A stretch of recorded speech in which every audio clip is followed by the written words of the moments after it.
Hello students, आज हम aldehyde के अल्फा हाइड्रोजन की क्रियाशीलता या उसकी रिएक्टिविटी के बारे में पढ़ने वाले हैं।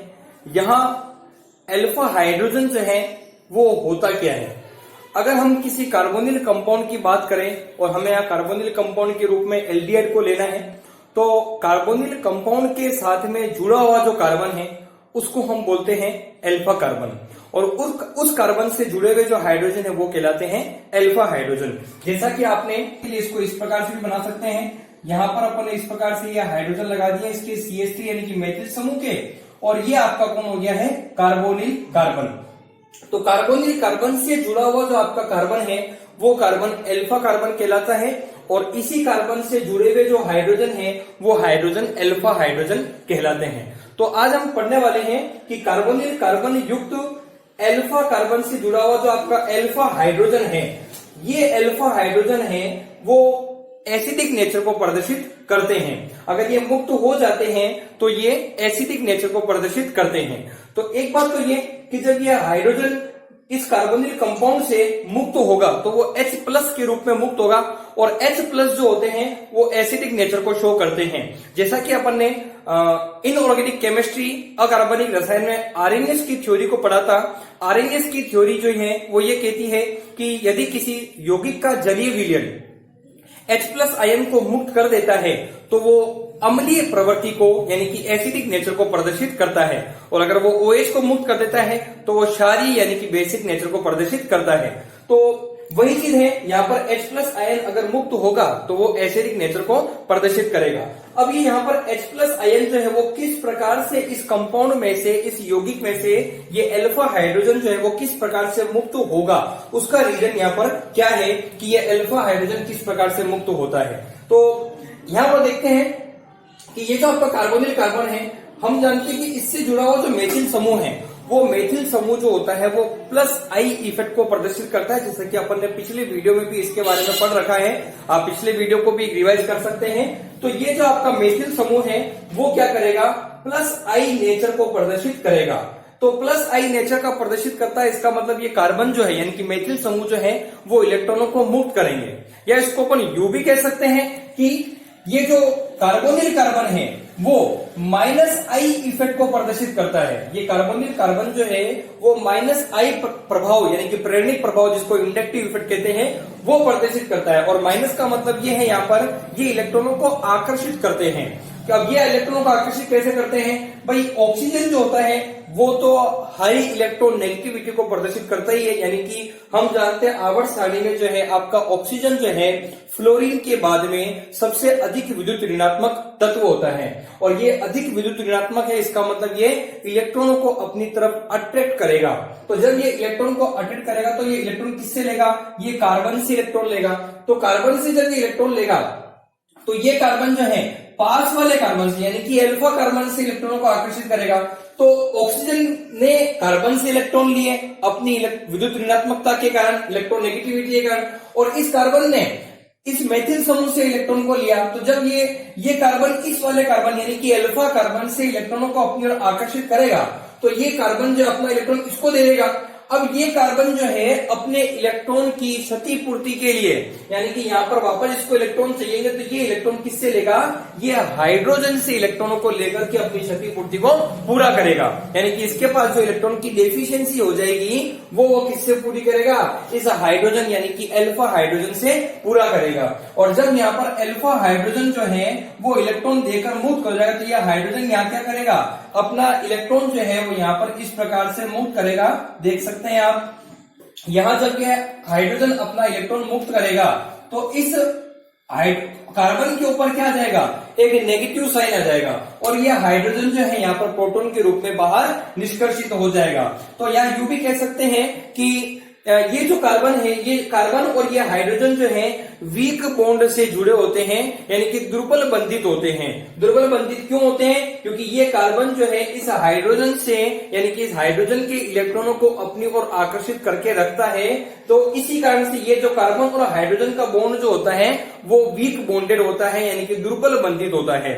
जब हम इस कार्बोनिल कार्बन को यानी कि इस कार्बोनिल यौगिक को क्षार यानी कि NaOH में जब हम इस कार्बोनिल कार्बन को मिलाएंगे, मिक्स करेंगे, विलयन बनाएंगे, तो वो जो NaOH है उस NaOH का OH कंपाउंड जो है इस कार्बोनिल कार्बन के हाइड्रोजन को, इस कार्बोनिल कार्बन के हाइड्रोजन को क्या करेगा, अपनी ओर आकर्षित करेगा। तो ये हाइड्रोजन जो है, ये OH जो है, इस हाइड्रोजन को जैसे ही अपनी तरफ आकर्षित करेंगे तो ये हाइड्रोजन क्या करेगा, अपना एक इलेक्ट्रॉन जो है इस कार्बन को मुक्त करके, इस कार्बन को डोनेट करके खुद जो है H+ के रूप में जो है बाहर निकल जाएगा। तो ये H+ के रूप में जब बाहर निकलेगा तो खुद क्या बन गया, खुद प्रोटॉन बन गया। और यहां जो इसने यौगिक बनाया है वो यौगिक जो है वो क्या होगा, आपका इनोलेट आयन कहलाएगा। यहां पर आप देख सकते हो इस कार्बन के ऊपर जो है वो क्या आ जाएगा, इस प्रकार से नेगेटिव साइन आ जाएगा। कौन सा नेगेटिव, इसके कारण।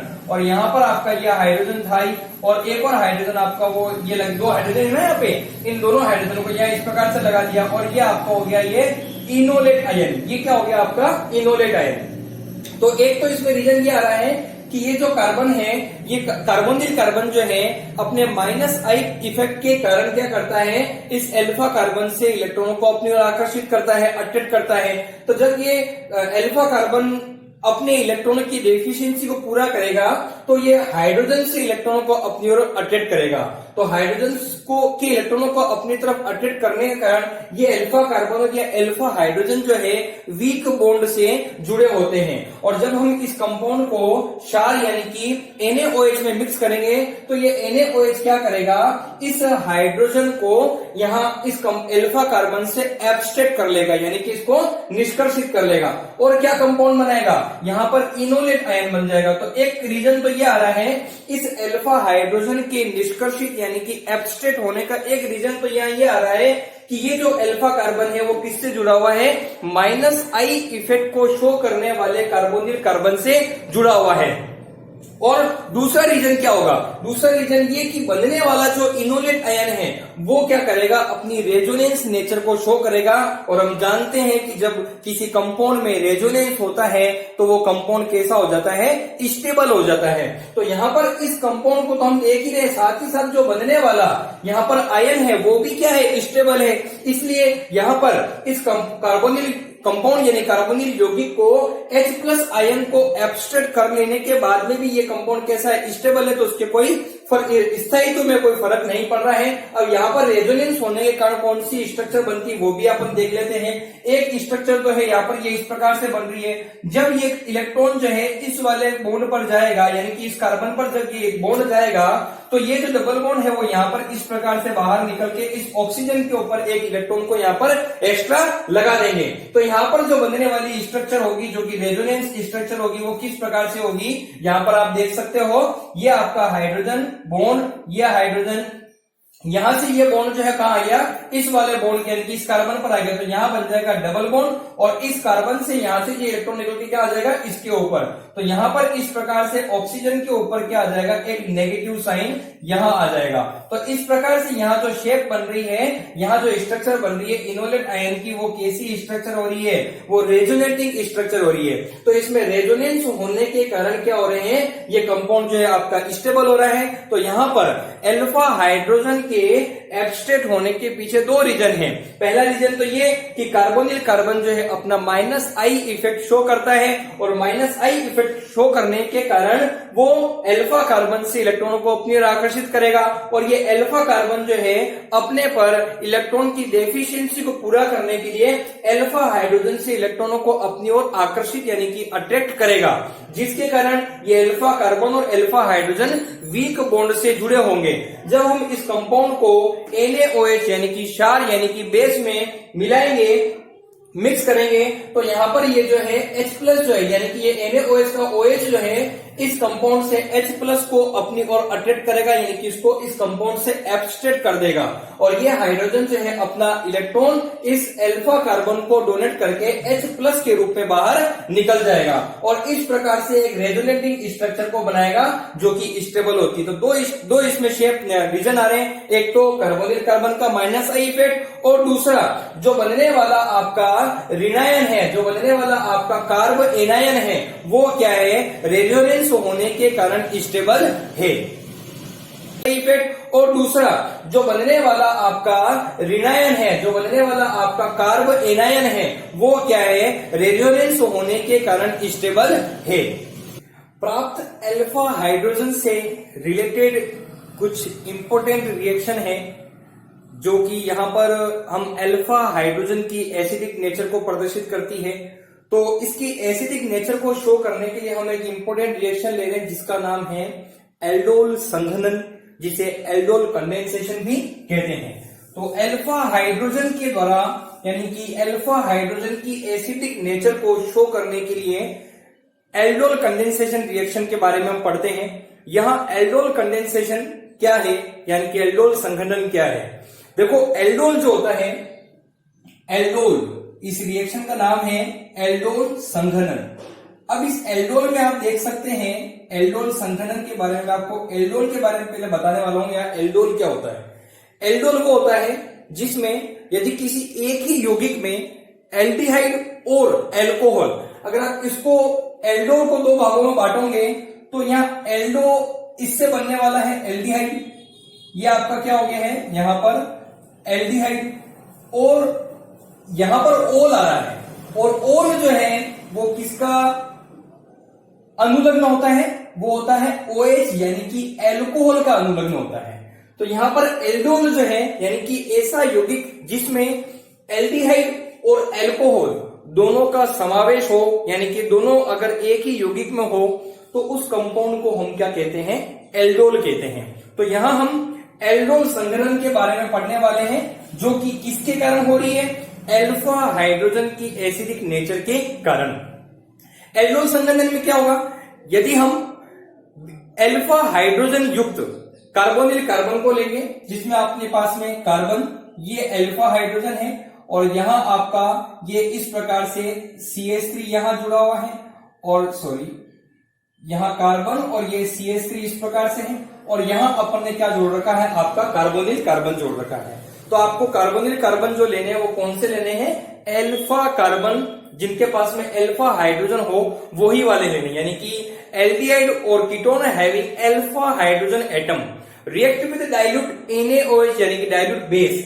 जब ये डाइल्यूट क्षार यानी कि तनु क्षार से अभिक्रिया करेंगे, यहां पर हमें इनके दो मॉलिक्यूल्स लेने हैं, अल्फा हाइड्रोजन युक्त एल्डिहाइड और कीटोन के दो मॉलिक्यूल्स आपस में कंटेन्स करते हैं with dilute NaOH presence, dilute NaOH यानी कि तनु क्षार की उपस्थिति में जब एल्डिहाइड या कीटोन कंडेंस यानी कि संघनन करते हैं तो क्या बनाते हैं।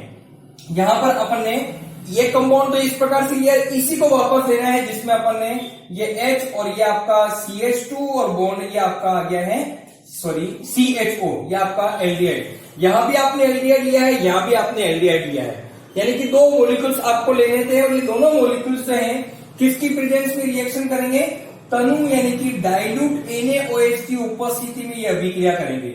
अब यहाँ ये रिएक्शन होगी तो कैसे होगी वो देखते हैं कि ये जो हाइड्रोजन है, ये हाइड्रोजन अपना इलेक्ट्रॉन इस कार्बन को मुक्त करके खुद पॉजिटिव में परिवर्तित हो जाएगा। तो यहाँ पर ये जब अपना एक इलेक्ट्रॉन मुक्त करेगा तो इस कार्बन के ऊपर तो आ जाएगा नेगेटिव, और इस हाइड्रोजन के ऊपर आ जाएगा पॉजिटिव। और यहाँ हम देखते हैं कि यहाँ जो डबल बॉन्ड लगा हुआ है, ये डबल बॉन्ड आ जाएगा इस कार्बन ऑक्सीजन के ऊपर। जब ये डबल बॉन्ड यानी कि द्विबंध जो है इस ऑक्सीजन के ऊपर आएगा तो ये ऑक्सीजन कैसा हो जाएगा, ऋण आवेशित हो जाएगा। अब हम जानते हैं opposite sign attract each other, विपरीत आवेश जो होते हैं एक दूसरे को आकर्षित करते हैं। तो यहाँ जो आपका प्लस है यानी कि पॉजिटिव H प्लस जो है वो चला जाएगा किसके पास, इस ऑक्सीजन के पास में चला जाएगा। और यहां से जो इलेक्ट्रॉन निकला है आपका इस वाले कार्बन से, जो यहां से इलेक्ट्रॉन यहाँ निकला, तो ये वाला आपका कार्बन जो ये क्या बन गया, पॉजिटिव बन गया। तो इस कार्बन से कौन जुड़ जाएगा, आपका ये वाला नेगेटिव कार्बन जुड़ जाएगा। तो बनने वाला जो उत्पाद है वो क्या होगा, देख सकते हैं आप इस प्रकार से CH3 बॉन्ड ये आपका है कार्बन, और इससे आपने यह हाइड्रोजन जोड़ रखा है, और इस वाले कार्बन से जो कि आपका पॉजिटिव कार्बन है, इस पॉजिटिव कार्बन से ये वाला नेगेटिव कार्बन जुड़ जाएगा। तो यहां पर आपका इस प्रकार से ये आ गया है CH2 और ये आपका CHO इस प्रकार से जुड़ा हुआ है। अब ये OHO जो है, ये आपका H और ये O जो है यहां पर आ जाएंगे इस प्रकार से, ये O और ये H, यहां पर ये OH इस प्रकार से जुड़ जाएगा।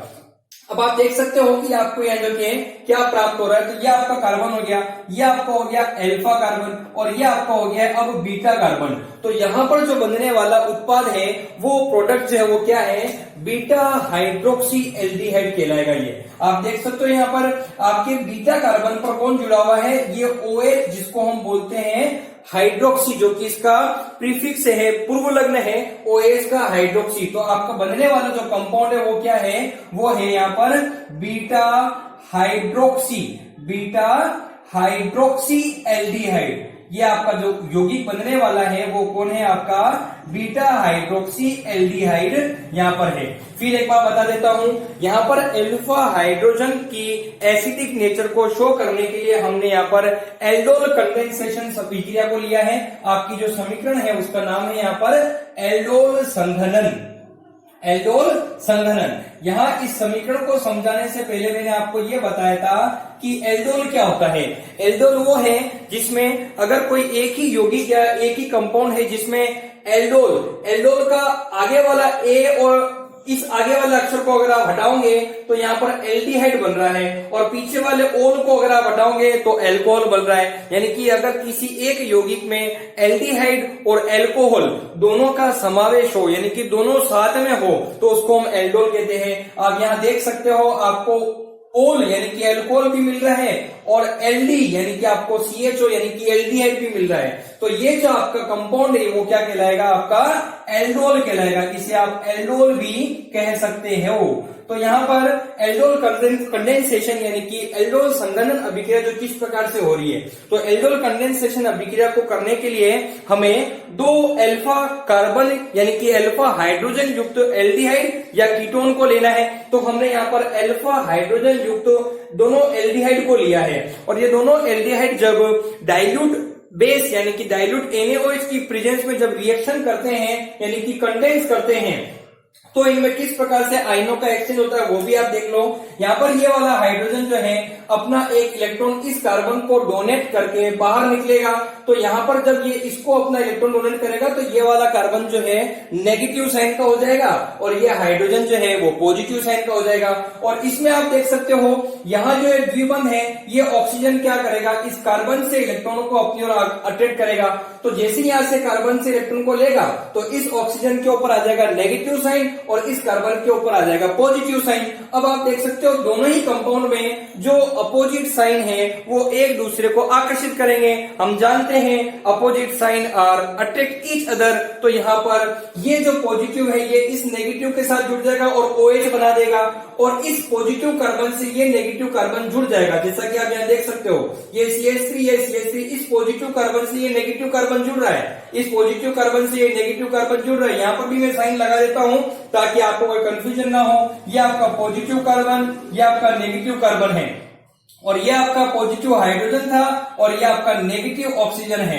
तो यहाँ पर ये दोनों साइड एक दूसरे से जुड़ गए हैं, और इस प्रकार से आपको एक ही यौगिक में एल्कोहल भी मिल गया और एक ही यौगिक में आपको एल्डिहाइड भी मिल गया, जिसको हम एल्डोल कहते हैं। और इसका नाम जो है वो क्या हो जाएगा, बीटा हाइड्रोक्सी एल्डिहाइड हो जाएगा। यहाँ पर अपन ने बीटा हाइड्रोक्सी क्यों कहा है, क्योंकि जिस क्रियात्मक समूह के पास वाला जो कार्बन है वो अल्फा कार्बन कहलाता है और उसके पास वाला कार्बन जो है वो बीटा कार्बन कहलाता है। तो बीटा कार्बन के ऊपर OH जुड़ा हुआ है जिसको हम बीटा हाइड्रोक्सी कहेंगे, इसलिए आपका कंपाउंड का यानी कि यौगिक का नाम जो है वो क्या हो जाएगा, बीटा हाइड्रोक्सी एल्डिहाइड हो जाएगा।